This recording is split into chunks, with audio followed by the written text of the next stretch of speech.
Saludos amigas y amigos de Principalmente, su programa de interés jurídico e institucional. Hoy contamos con la presencia del licenciado Marcos Peña, especialista en Derecho Corporativo, Arbitraje y Derecho Internacional. Acompáñenos.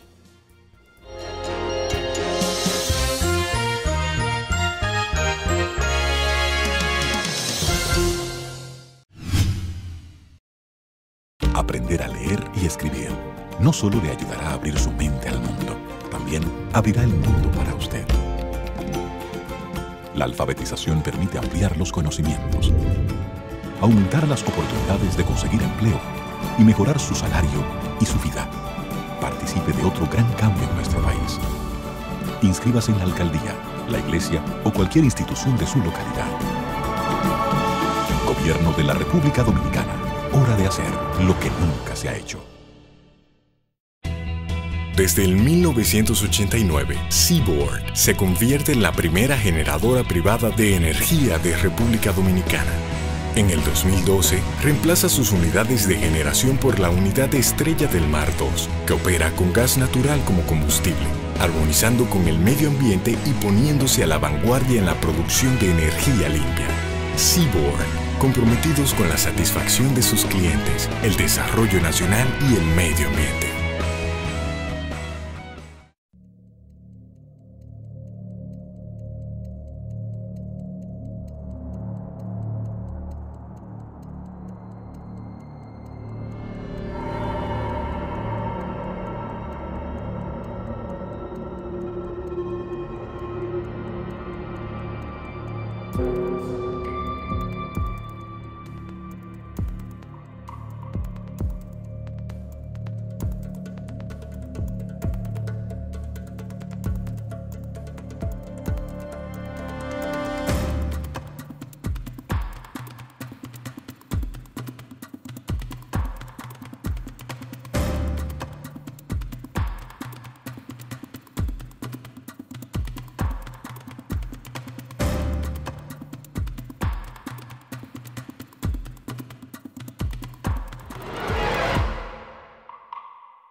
Junta Central Electoral, garantía de identidad y democracia.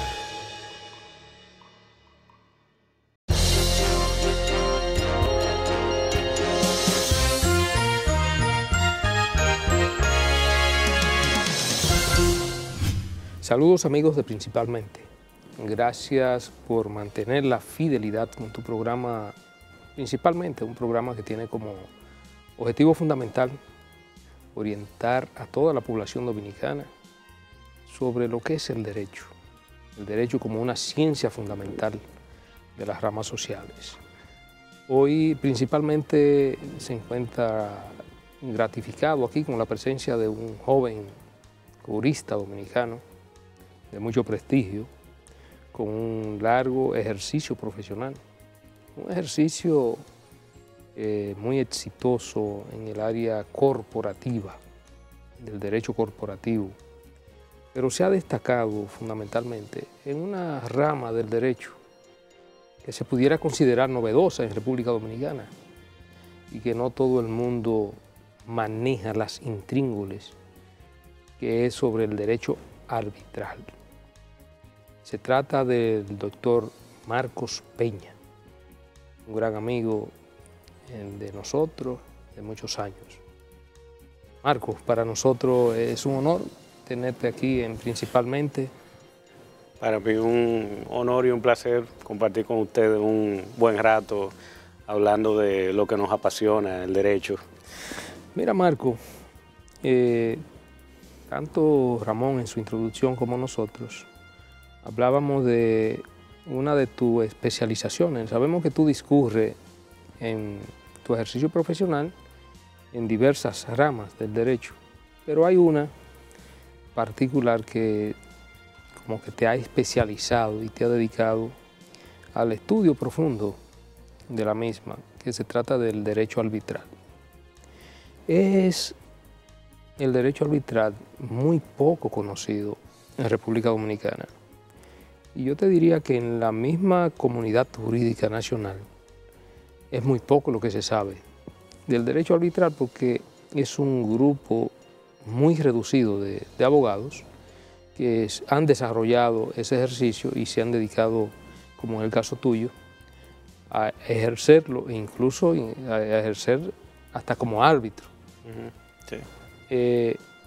¿Cómo se ha venido desarrollando en el caso de República Dominicana el derecho arbitral y cuál es el instrumento o el órgano que canaliza este tipo de situaciones cuando se presentan conflictos que requieren de la participación de árbitros? Claro que sí. Lo primero es poner en contexto lo que es el arbitraje para aquellos que no tienen conocimiento del tema. Arbitraje no es más que un sistema donde tú obtienes una decisión que es un sistema eminentemente privado. Las partes, en lo que se denomina tradicionalmente como una prórroga voluntaria de competencia, deciden que un cuerpo arbitral pueda conocer cualquier conflicto que se presente en un contrato. Y para nosotros es un área que ha venido desarrollándose sobre todo a partir del año 1987, cuando se estableció el arbitraje frente a las cámaras de comercio, que le dio la potestad a las cámaras de comercio de crear centros de resolución de controversia. Eso fue nuestros inicios. Posteriormente, nosotros dimos pasos adicionales con la ratificación de la Convención de Nueva York, que es la que permite el reconocimiento y ejecución de acuerdos arbitrales y laudos arbitrales internacionalmente. Una de las convenciones que ha tenido más ratificación por los diversos países del mundo. Posteriormente ratificamos la Convención de Panamá y posteriormente establecimos una legislación de arbitraje que funge tanto para arbitraje doméstico como para arbitraje internacional, modelada en una ley modelo que tiene la UNCITRAL. Luego de ahí se modificó la legislación de cámaras de comercio. Entonces nosotros tenemos un marco regulatorio para el arbitraje de los más avanzados de la región. Entonces, con ello pues ha venido un desarrollo de los casos. En el país, los centros más populares y más establecidos son el de la Cámara de Comercio y Producción de Santo Domingo y de la Cámara de Comercio y Producción de Santiago. Te puedo dar como ejemplo que en el caso de la Cámara de Comercio y Producción de Santo Domingo se han duplicado los casos que se tenían en el 2013 con respecto al 2014, se está manejando el doble de los casos. Quiere decir que ha habido un desarrollo progresivo de la materia y ha habido una mayor familiarización, tanto de los abogados, que son los usuarios normales, como de los empresarios, que son los que deciden o a quienes hay que convencer para que un contrato introduzca una cláusula arbitral. Sería bueno, Marcos, destacar cuáles son las ventajas que tienen, digamos, las partes, los contratantes, para acogerse a un arbitraje, al momento digamos, de planificar o de anticiparse a cualquier conflicto, decidirse por el arbitraje. ¿Cuáles son esas ventajas que se pueden señalar? Sí, son múltiples ventajas. Una es la rapidez. Un proceso arbitral puede tomarse un año, si es muy complejo puede tomarse más tiempo, pero luego de un año tú puedes tener una decisión definitiva y en el caso de los arbitrajes frente a las cámaras de comercio, una decisión que no tiene que acudir por ante una jurisdicción judicial para que se homologue ese laudo, sino que es una decisión definitiva, solamente impugnable como establece la ley mediante el recurso de anulación por ante la Corte de Apelación. Es decir, que en relativamente poco tiempo tú tienes tu caso resuelto. Además, la especialidad. Tú puedes integrar en un panel arbitral a un ingeniero, un abogado especialista en temas societarios, en temas de energía, que para transacciones sofisticadas pues es el mejor ambiente para que tú presentar tus argumentos y que se tome una decisión. Lo otro es el costo. A pesar de que los árbitros cobran unos honorarios y la entidad que administra cobra una tasa administrativa, cuando tú tienes que en corto tiempo se te decide el caso y con una certeza que tú puedes prever, pues hay una reducción de los costos globales que tiene el mismo proceso. Es decir, que tiene múltiples ventajas. La confidencialidad es otra. Lo que se discute, digamos, un contrato donde haya una tecnología involucrada, lo que se discute en el proceso arbitral se mantiene confidencial. Y los árbitros tienen que cumplir esa obligación de confidencialidad, al igual que las partes que se involucran. Es decir, que tiene múltiples ventajas. Hay un tema importante dentro de lo que son las características del proceso. O sea, este sistema de recurso de anulación ante la Corte de Apelación y luego he de suponer que también se abre casación sobre esa decisión. ¿No te parece que quizás esto iguala al proceso arbitral al sistema judicial ordinario, en tanto cuanto prevé la revisión de la decisión y después un recurso en interés de la ley? Bueno, ahí la distinción que hay que hacer es que las causas de nulidad están predeterminadas en la ley y están vinculadas con el debido proceso, por ejemplo. Con el mismo orden público, es decir, que son muy limitadas y tú no puedes acudir a la Corte de Apelación para que vaya, no, imposible, imposible. Entonces, el cumplimiento que hay de los laudos arbitrales es muy alto, es decir, en un proceso se obtiene un laudo. Los casos menos frecuentes son los casos de impugnación mediante la acción en nulidad. Distinto como ocurre en la práctica ordinaria, donde tú tienes una sentencia de primer grado, inmediatamente tú sabes que la van a apelar por ante la Corte de Apelación. Y los jueces, vale decir, en la Corte de Apelación han dimensionado de manera adecuada lo que es la figura del arbitraje y los mismos laudos. Es decir, solamente cuando hay una violación grosera, es que ellos acuden y pueden anular el laudo. Caso contrario, y las estadísticas deben estar ahí en las Cortes de Apelación, los recursos de nulidad o las acciones de nulidad, perdón, que se han aceptado son pocas, muy pocas. Es decir, Marco, que las posibilidades de cumplimiento de una decisión arbitral se pudiera decir que andan entre un 80 a un 90%. Sí, yo podría decir eso. Las partes, la mayoría de las decisiones, las partes no se animarían a recurrirla, a no ser, o a solicitar la nulidad, sí, a no ser, como tú dices, que se haya producido una violación del debido proceso, que no se le haya notificado, claro, que se le haya... El que quiere incumplir siempre va a acudir a las vías, pero el hecho de que tú puedas prever que hay alta posibilidad de que se te rechace, es decir, una acción frívola va a ser rechazada por los jueces de la Corte, entonces eso detiene a las partes de acudir por ante la Corte de Apelación. Así que el cumplimiento es bastante alto. ¿Cómo se manifiesta la Corte, por ejemplo, en el rechazo? ¿Lo manifiesta pura y simplemente declarando la inadmisibilidad o procede a escuchar a las partes, a valorar los documentos y finalmente a rechazar la demanda? Efectivamente, se escuchan las partes, se hace el examen del mismo laudo, los documentos que se puedan aportar y se hace unos razonamientos que la verdad que debo felicitar a los jueces de la Corte porque son unos razonamientos muy buenos, muy acabados, con mucho conocimiento del tema. Los que utilizan, es decir, que es un proceso abierto en el cual ambas partes tienen la oportunidad de presentar sus posiciones y la Corte decide en base a los argumentos y las pruebas que se presenten. Marco, ¿qué tipo de contratos son los más recurrentes, por ejemplo, a este tipo de arbitraje, de laudo arbitral, en materia civil y comercial, en materia mercantil, en materia industrial? Sí, mayormente son contratos vinculados con la construcción, esos son los más frecuentes. También tú tienes acuerdos entre accionistas donde se pueden presentar esos conflictos, acuerdos de servicio y servicios en distintas áreas. Pero yo diría que quien ocupa la primera posición ahí es el sector construcción. Sí.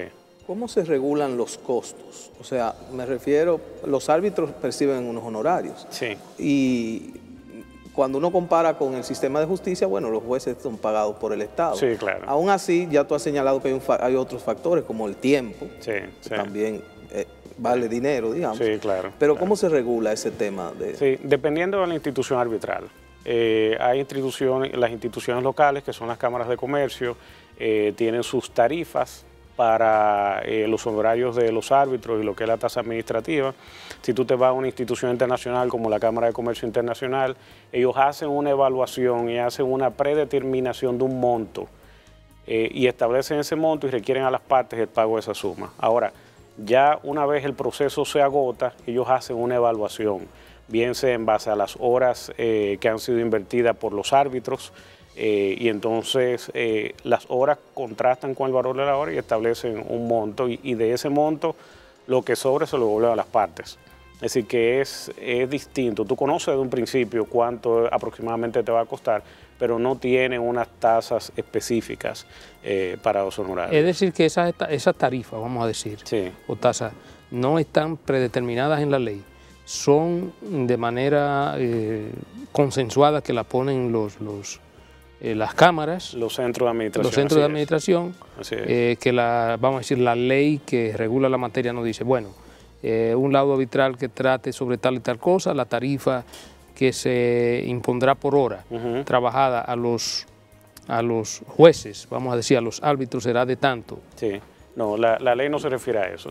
La ley es muy flexible y una de las virtudes que tiene en cuanto a la libertad de las partes de establecer el procedimiento y permite también que esos centros de arbitraje que se formen, porque no solamente la Cámara de Comercio, cualquier institución puede formar un centro de arbitraje, establezca lo que es su reglamentación.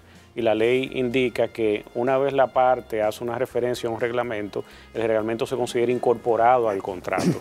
Es decir, que hay una manifestación de voluntad de las partes de aceptar esa regla preestablecida por un centro de arbitraje.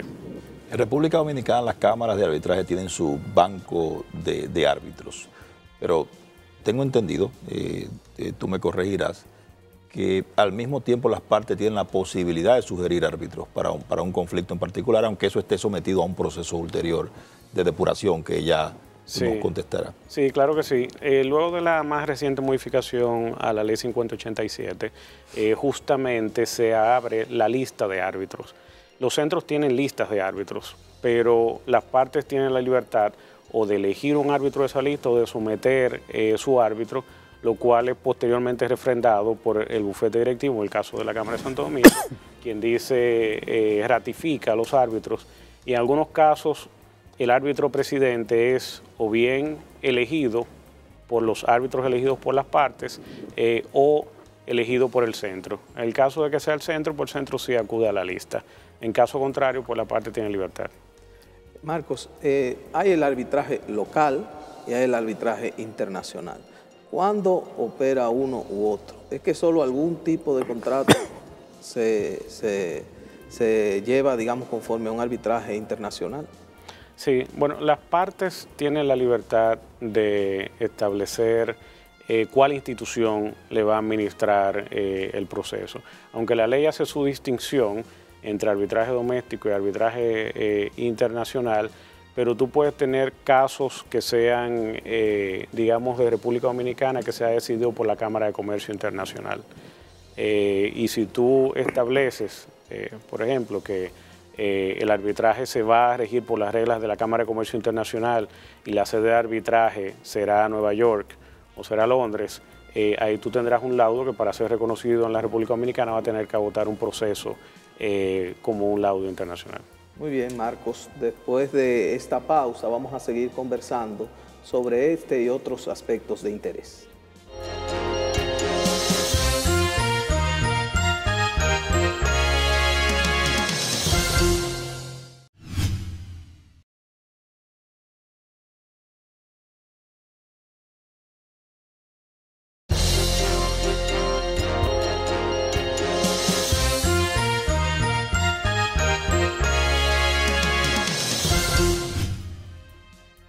Seguimos, amigos, principalmente hoy con el licenciado Marcos Peña. Marco, hemos hablado más o menos de cómo se desenvuelve en República Dominicana lo que es el arbitraje en términos prácticos. ¿Cuáles tipos de contratos son los que más recurren al lado arbitral? La forma en que se hace. Pero a lo mejor a muchos de los amigos televidentes les interesa saber cuál es el escenario. Es decir, se constituye como si fuera un tribunal, se va a una gran mesa redonda, los abogados de ambas partes asisten de manera informal, totalmente diferente a como se estila en los tribunales ordinarios. Yo me imagino que debe ser informal. Y cómo se trazan las pautas en los debates, si es que hay debate, o por el contrario, todo se hace por escrito, o hay momentos para argumentaciones y los árbitros escuchar las argumentaciones de los abogados de ambas partes. ¿Cómo es en sentido práctico que ya se llevan a cabo tanto los debates, si es que los hay, y también las deliberaciones? Sí, mira, eso es una pregunta y observación sumamente interesante, porque la intención del arbitraje es que sea informal, que haya una preservación de los derechos de las partes, de los derechos a ser escuchados, a presentar su evidencia y sus argumentos. Pero a pesar de que existe ese principio, esa intención, es muy común de que los procesos arbitrales se permeen con lo que es la práctica judicial local, la práctica judicial de cada país. Entonces, tú tienes que aquí en República Dominicana, hasta reciente, porque como ha habido influencia de participación en arbitrajes internacionales, también se han tenido muchos entrenamientos de árbitros internacionales, pero hasta reciente era un proceso que era conducido por las partes prácticamente como si fuera frente a un tribunal, con los formalismos. Pero el interés es que sea un proceso expedito, que se organice desde un principio, y que las partes, claro, puedan ser escuchadas. Entonces, el manejo ideal es que haya, digamos, primero una convocatoria a las partes. ¿Cómo vamos a manejar este proceso? ¿Cuántas audiencias las partes quieren? ¿Qué pruebas se van a presentar? Si va a haber una prueba pericial, si se van a escuchar testigos o si las partes van a ser convocadas, representantes de las partes, a que declaren. Entonces se establece un calendario. En el caso de las evidencias que se someten, puede haber un examen de las evidencias y los mismos árbitros requerirle a las partes evidencias no depositadas pero referidas en las contenidas. Por ejemplo, si tú tienes un contrato donde hay una argumentación de una serie de pagos que se han hecho, tú necesitas ver si esos pagos fueron efectivamente hechos. Es decir, que hay una dinámica un tanto más fluida. Los abogados acuden a la audiencia que se celebra en salones. En el caso de la Cámara de Comercio de Santo Domingo hay salones que están habilitados para ello, se graban la audiencia y entonces se dan los turnos como nosotros conocemos ordinariamente, pero hay una interacción mucho más fluida. En lo que es la discusión de las evidencias, pues se hace ahí mismo en la sala, pero hay una parte muy importante que es el cierre de, digamos, la audiencia, donde se presenta la argumentación final. Es una oportunidad que tienen las partes de presentar el caso y hacer señalamientos sobre evidencia que han sido sometidas.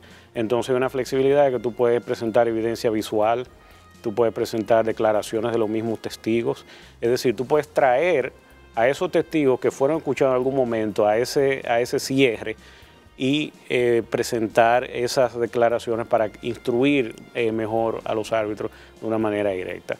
Después de eso, pues se pueden presentar los escritos y ocurre un cierre que los árbitros determinan y a partir de ahí se dicta el laudo. Pero es un proceso muchísimo más fluido que el formalismo que nosotros conocemos por ante la jurisdicción ordinaria. Marcos, conciliación y arbitraje. ¿Qué tan cerca están uno de otro? ¿Todos los arbitrajes conllevan en sí alguna suerte de conciliación, un preliminar de conciliación? ¿Cómo funcionan? Mira, hay lo que se llama un cuerpo de solución alternativa de controversia, donde tú tienes la mediación, la conciliación y el arbitraje. Son independientes uno de otro. Tú puedes tener una cláusula que es lo que se llama una cláusula con diferentes estados o diferentes facetas, donde tú llamas a las partes a que agoten un primer proceso. Y si las partes no se ponen de acuerdo en ese primer proceso, ya sea una mediación o una conciliación, entonces pueden acudir posteriormente al arbitraje. Siempre hay un llamamiento de los árbitros a preguntar, digamos, si las partes quieren ponerse de acuerdo, porque al final del día tú lo que quieres es resolver un conflicto. Y si es un conflicto que se resuelve sin que haya una decisión, sino que hay un acuerdo entre las partes, pues se puede conseguir por esa vía. Entonces, no se entremezclan uno con otro. Si tú tienes un mediador o un conciliador, esa persona no puede posteriormente ser árbitro, porque o ha recabado información o ha asumido una posición que posteriormente como árbitro, cuando le toque decidir, puede estar ya permeado. Es decir, que son procedimientos distintos. Las cámaras de comercio tienen reglamentos para la mediación, para la conciliación y para el arbitraje. La ley nuestra de arbitraje solamente se refiere a arbitraje. Si nosotros no tenemos una ley especializada para las otras áreas, pero son figuras que están ahí para no acudir a la justicia ordinaria y tú conseguir la solución de tus conflictos. Marcos, si pudiera establecerse a grandes rasgos las grandes diferencias, si es que existen, entre lo que es el arbitraje doméstico y el arbitraje internacional.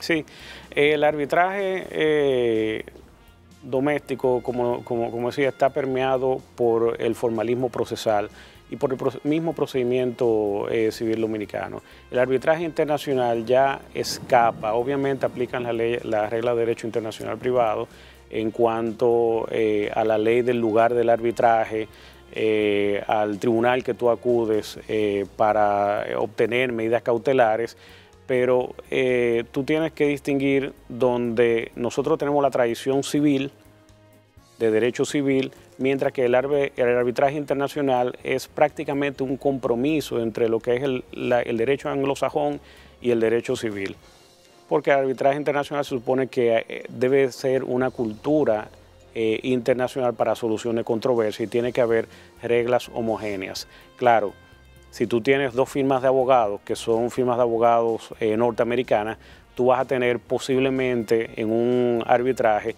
un requerimiento de presentación de documentos muy agresivo y muy exhaustivo, que no es lo que conocemos nosotros, porque no es nuestra tradición. La regla que nosotros aplica es que el que alega algo, pues tiene que probarlo. En el caso de los conflictos que se presentan en esas jurisdicciones, tú puedes obtener la prueba de tu adversario, de manos de tu adversario. Entonces, se presenta, y eso es siempre una tensión que hay entre esos dos mundos jurídicos, lo que es el derecho civil y lo que es el common law o el derecho anglosajón.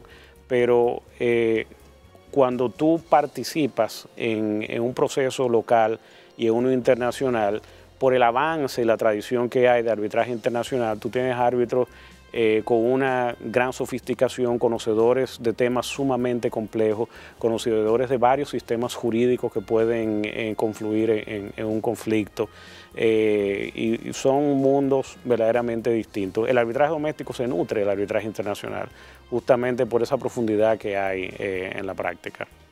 Marcos, cuando se habla de arbitraje internacional, generalmente lo que se entiende que es una relación contractual que se establece entre un Estado y particulares. En el caso específico nuestro, cuando se habla de laudo arbitral o de arbitraje, para que los amigos televidentes entiendan, el Estado puede aceptar una cláusula arbitral para en caso de que se produzca algún tipo de violación de contrato o diferéndum en términos de lo que es la aplicación de ese contrato.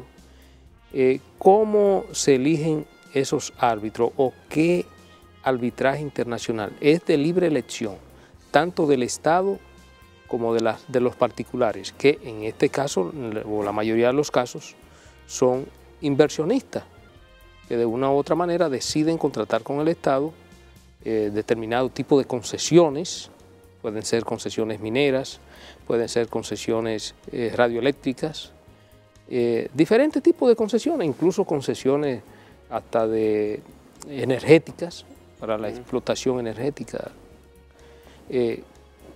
¿Cuál es la modalidad? ¿Qué es lo que se aplica? ¿Cuál es la menéutica para que los amigos televidentes entiendan esto que es tan frecuente ya en República Dominicana? Porque sí, República Dominicana se ha convertido en un foco de inversión en todo el área de América Latina y el Caribe fundamentalmente. Sí, claro que sí. Mira, primero distinguir lo que es el arbitraje con el Estado, lo que es el arbitraje internacional comercial. El arbitraje internacional comercial es idéntico al arbitraje doméstico, en el sentido de que tú tienes dos partes privadas. Digamos, ese es el arbitraje que tanto doméstico como internacional, tú tienes dos partes privadas por un conflicto, ya sea un contrato de distribución, un acuerdo de accionista, contrato de construcción, lo que fuere. Hay otro mundo, que es el mundo del arbitraje con el Estado. Y el arbitraje con el Estado tiene fundamentalmente dos fuentes. Una primera fuente que son los contratos, como tú bien señalas, los contratos de concesión, y otra fuente son los tratados. Y ahí dentro de los tratados tú tienes tratados bilaterales de protección a la inversión, que la mayoría de ellos contienen disposición de solución alternativa de conflicto, es decir, lógicamente dos estados hacen un acuerdo para proteger las inversiones y sacan de sus respectivas jurisdicciones la solución de un diferendo que tenga que ver con un inversionista. El otro tipo de tratado es un tratado como el DERE-CAFTA, donde tú tienes que no hay un conflicto entre estados, sino un conflicto inversionista-estado. El DERE-CAFTA contiene un capítulo de solución de controversias.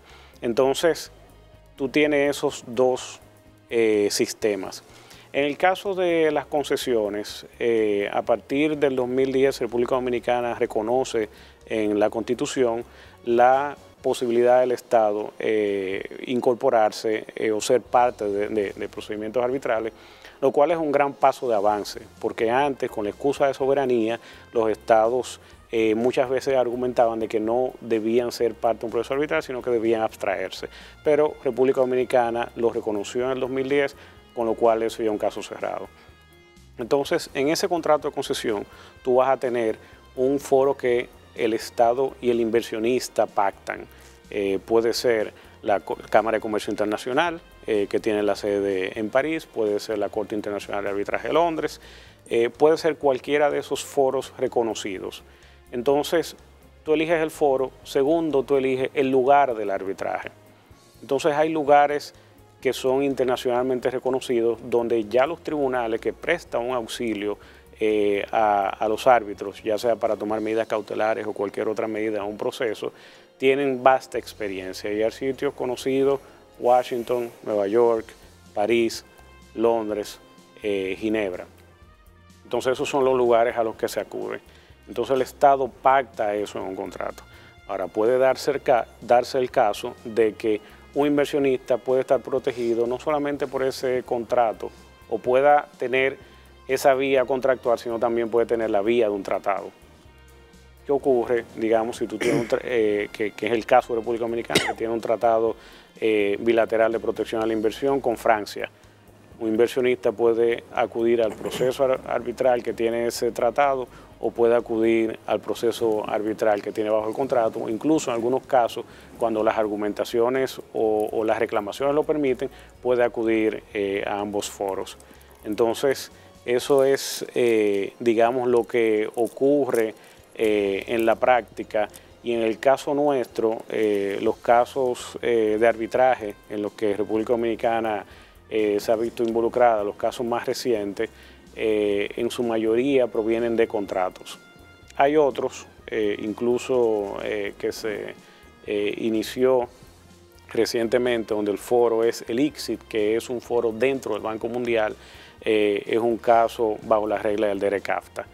Entonces, República Dominicana ha tenido experiencia en ambos mundos, tanto el mundo contractual como el mundo de los tratados, que son la fuente de la jurisdicción. Hay una idea que se repite muchas veces, no sé qué tan cierta es, pero se señala, bueno, que el Estado cuando suele contratar con grandes empresas multinacionales, casi siempre se ve forzada a pactar, ¿no?, una cláusula que pondría en manos de árbitro, de un arbitraje internacional, la solución de los conflictos, y que las propias instituciones de financiamiento así se lo exigen.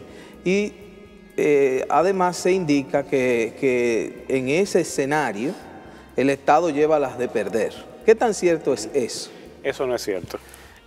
Tú tienes, fíjate, hay un proceso que es el proceso de negociación contractual.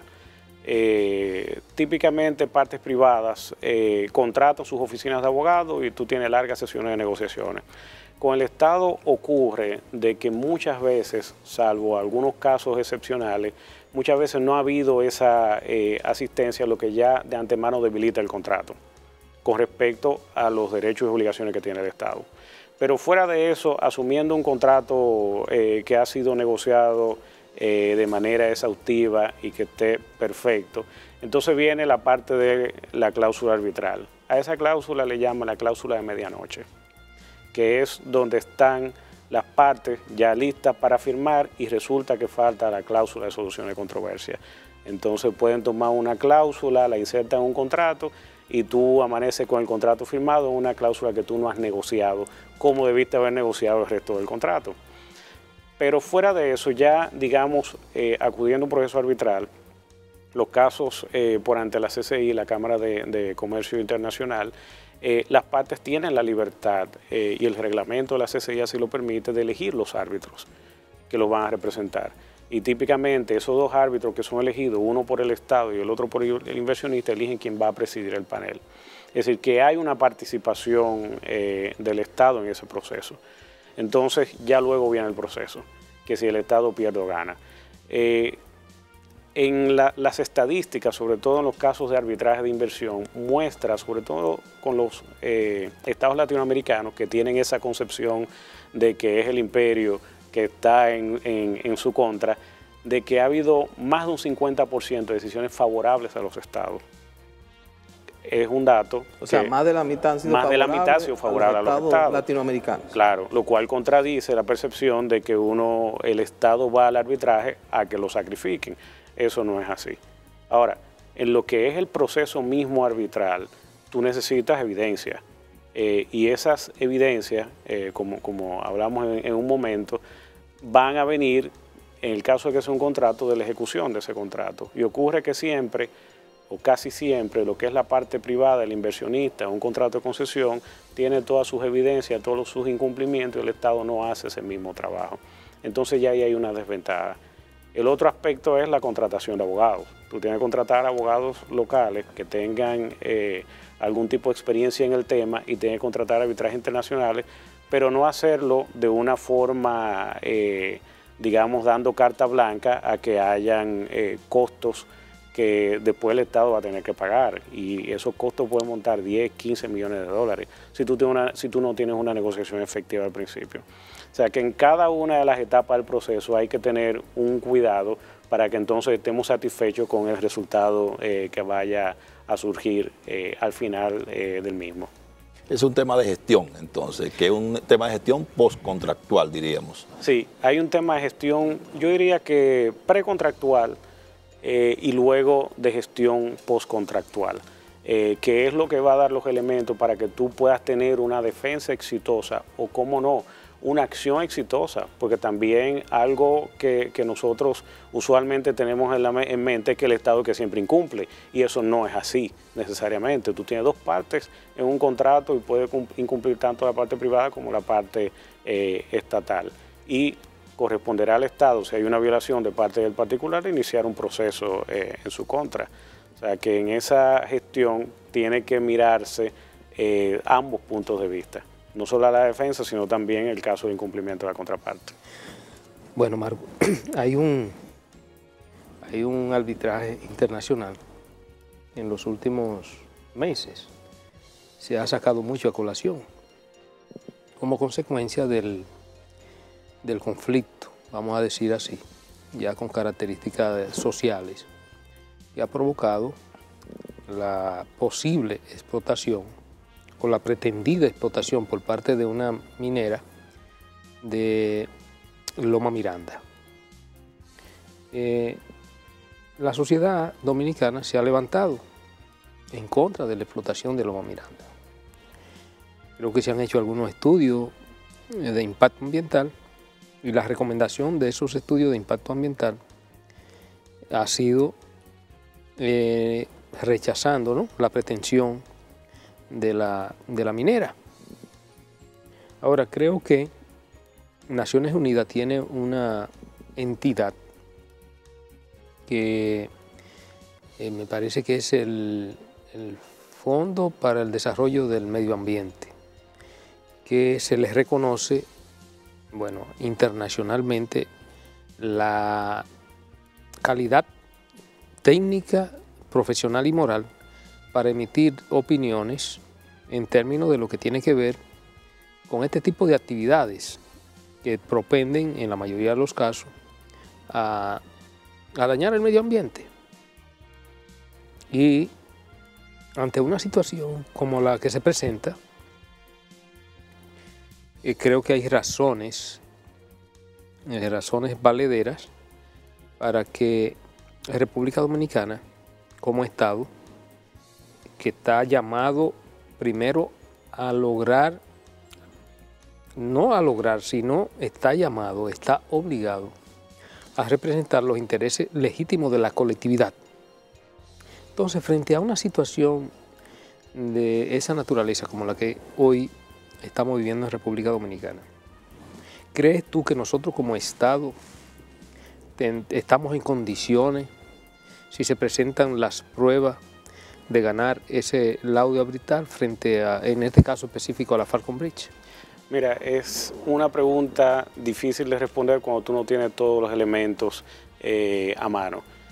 Ahora bien, yo sí te puedo decir que todo va a depender de lo valedera que sean esas razones que el Estado argumente. Porque cuando tú tienes una empresa que se le otorga una concesión bajo un esquema y bajo unos derechos y bajo un ambiente legislativo en ese momento, mal pudiera tú con una legislación posterior, tu propio Estado, que es quien estás contratando, variar las reglas de juego, porque eso definitivamente que pudiera afectar los derechos adquiridos. Ahora bien, por otro lado, como tú dices correctamente, el Estado tiene un deber de vigilancia sobre unos derechos que son incluso superiores, que son los derechos de la colectividad. Y justamente la Constitución habla del medio ambiente como uno de esos derechos. Entonces, si hay estudios que efectivamente demuestran ese impacto, pues entonces ahí el Estado podría tener un argumento. Lo que te quiero decir con eso es que tú tienes que distinguir de lo que es una ley, de lo que es las razones que dan lugar a esa ley, porque tú con una ley tú puedes establecer, no, mira, Parque Nacional o no se explota, rescindo el contrato, lo que fuere. Bueno, pero ¿qué razones tú tienes para eso? Porque es un acto del Estado y un acto del Estado como tal puede violar derechos de un particular. Entonces, habría que ver cuáles son esas razones y si están bien fundamentadas, porque yo igual te puedo decir, en el caso de esas legislaciones que son vinculadas con los beneficios económicos que puede tener una concesión. De repente el concesionario, al momento de pactar con el Estado, tiene una proyección de beneficios X, pero después vienen unos beneficios extraordinarios. El Estado dice, yo quiero ser copartícipe de esos beneficios. Bueno, pero los contratos tienen riesgo. Puede haber un beneficio extraordinario o puede haber una pérdida extraordinaria. Entonces la pregunta es si el Estado va a querer participar de esas pérdidas extraordinarias. Entonces parecería loable de que el Estado se base para establecer una ley de rentas extraordinarias en esos beneficios extraordinarios que va a recibir el inversionista, pero no. Y de hecho, según tengo entendido, una legislación en ese sentido que estableció Ecuador en un proceso fue considerada como inapropiada, es decir, fue un exceso de parte del Estado de imponer unas condiciones económicas de manera unilateral. Pero eso es una cosa. Ahora, otra cosa es el impacto, que en ese caso se puede alegar perfectamente que era desconocido al momento de otorgar la concesión, y esos estudios pudieron lugar a fundamentar esa acción de parte del Estado. Ahora, lo que yo sí te digo es que si no hay un sustento para ello, no hay lugar ahí a que el Estado pueda prevalecer. Bien, Marco, vamos a aprovechar para hacer una breve pausa. En el próximo segmento seguiremos con este y otro tema de sumo interés.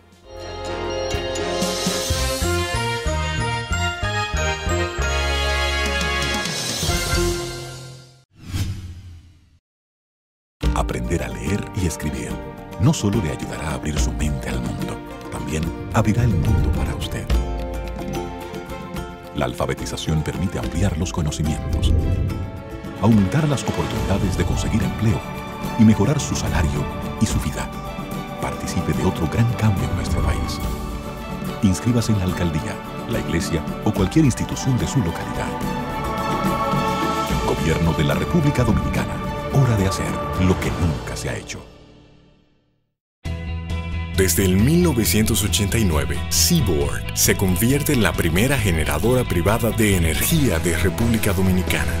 En el 2012, reemplaza sus unidades de generación por la unidad Estrella del Mar 2, que opera con gas natural como combustible, armonizando con el medio ambiente y poniéndose a la vanguardia en la producción de energía limpia. Seaboard, comprometidos con la satisfacción de sus clientes, el desarrollo nacional y el medio ambiente.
Junta Central Electoral, garantía de identidad y democracia.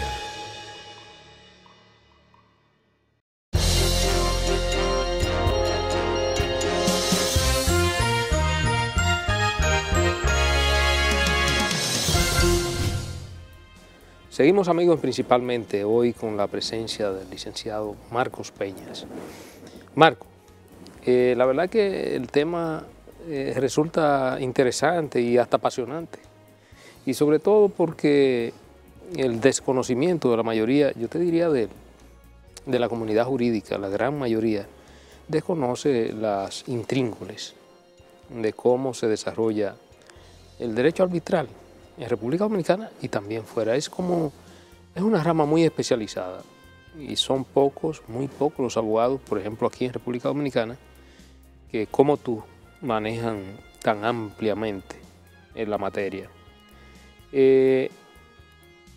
Ya saliéndonos de Loma Miranda, que es lo que está más encendido, en materia de otro tipo de inversión, sobre todo en lo que tiene que ver con los contratos de electricidad, que son unos contratos que llaman mucho la atención al pueblo dominicano.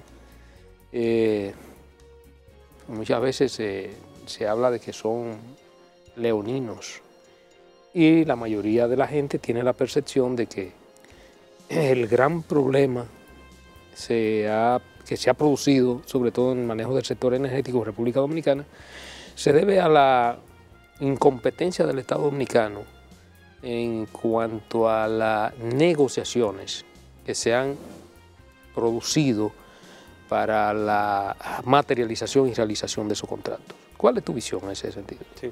Mira, en los contratos del sector eléctrico hay que mirar el momento en que el contrato entra. Es decir, tú tienes que mirar la realidad de República Dominicana en ese momento, porque tú no puedes decir, bueno, fue un contrato mal negociado, si es un contrato que se basa en una expectativa de un precio de combustible. Pasa en algunos contratos que tú tienes que el combustible, el fuel oil número 2, número 6, ha habido unos incrementos de precio que lo han hecho ineficientes. El contrato no estuvo mal el combustible que se utilizó. Ahora tú tienes que, con carbón, gas natural, tú tienes unos precios mejores, más atractivos y que pueden bajar al final del día lo que es la tarifa eléctrica. Pero si tú contratas ahora gas natural, bueno, las predicciones son que habrá una estabilidad, sobre todo con la apertura del mercado de los Estados Unidos, en cuanto al precio. Pero cualquier cosa puede pasar y de repente es un precio exorbitante y tú no puedes decir por eso que el contrato fue mal negociado en ese aspecto. Ahora, hay otras consideraciones a tener que están vinculadas no tanto con el contrato, sino como hablábamos ahorita, con la gestión del contrato. Y ahí sí que el Estado no es eficiente. El Estado no es eficiente en la gestión del contrato porque mientras el contratista privado pues documenta de una manera muy detallada los acontecimientos que ocurren en la vida del contrato, el Estado así no lo hace. Y como hablábamos ahorita, puede haber un incumplimiento tanto del Estado, pero también del inversionista privado. Y entonces el Estado es muy tímido al reclamar en el caso de que haya habido un incumplimiento del inversionista privado. Entonces, eso es algo que nosotros debemos mejorar, tanto en ese sector como en otros sectores. Es decir, hacer una labor más directa, más detallada de lo que es la gestión del contrato, porque así sí estaremos en la misma posición. Y en esos casos de incumplimiento, pues poder hacer las reclamaciones correspondientes. Marco. Ya con los, perdón que te interrumpa, ya con los contratos, claro, puede haber otras teorías para impugnar los contratos, pero ya eso es una discusión un poco jurídica sobre las obligaciones y ahí les pongo el tema de la causa. Es decir, la causa existe al momento de la contratación, pero la causa también existe durante la vida del contrato. Y si hay una gravedad tal para el cumplimiento de las obligaciones, posteriormente, de repente, hay una ausencia de causa durante la vida del contrato, que implica, en el caso de la terminación, las indemnizaciones correspondientes. Que en arbitraje internacional, pues hay sus métodos de cálculo que son muy interesantes. Bueno, Marco, lamentablemente el tiempo de la televisión es un dictador.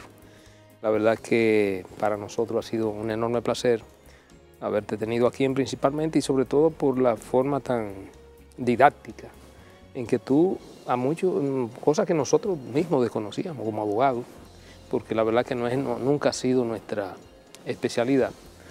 Y yo sé que también los amigos televidentes principalmente les ha resultado de sumo interés. Sé que se nos quedaron varios temas sobre el tapete, de manera que tú quedas emplazado para en una próxima oportunidad, en que tú tengas el tiempo de que podamos seguir hablando y educando e ilustrando a la población dominicana sobre estos temas que son de sumo interés. Gracias, muchas gracias, Marco. Muchas gracias, muchísimo gusto. Gracias.